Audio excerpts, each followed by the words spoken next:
Makha tarakpa update ta Kuki militants singi akan mabongi lan ngasi su sinam khugi makhel da chathaduna ARB bunker post agi khulai lokhre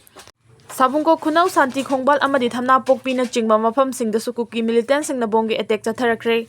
Matam khara lebruraba matungda Kuki militants sing na ngarang Imphal West District ki Koktrukta aerial bombing chathaduna chahi nauribi mau ama lekhida bagaloina na mahaki piklibi macha amadi state force ki personnel amadi paumi yauna miyoi kaya asi ana yauna Asok Apan nanghan khraba matungda ngasi nongalamdai pung 3 rom tarakpada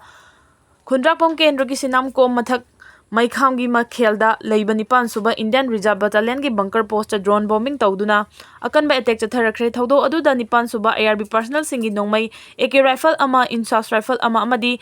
LMG ama Kuki Singna Loirani hari thawdo asigi matangda press na phangba pawgi matung inna ngase yu angan ba yu ki pung 3 khara helakpa adwaida Kuki khulai paiba singna makhel mathakta leiba nipan suba ARB gi bunker posta aerial bombing amadi drone season aduna akan ba attack chatharakpadagi mafam aduda mathau tawriba personal singna safagadaba narak mongsong singda position lauduna lainaki Kuki Singna chatharakiba bomb gi attack adu kanman khibana security personnel singna pung khara bunker adu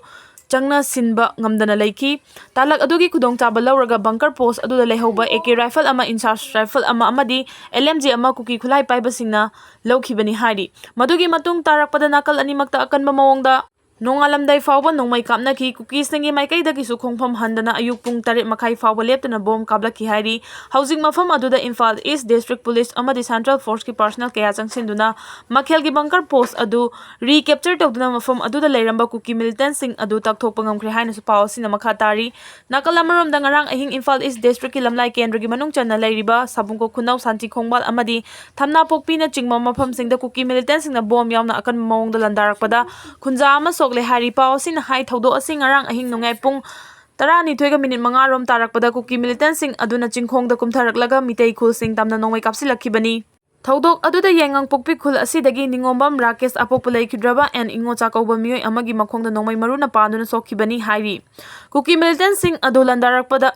Mafam aduda leiba state force amadi BSF nasu handuna khut thoknaki Kuki militant sing landarakpa aduda ahing nongai matung pung ama makai helaba fawba chatharakhi hairi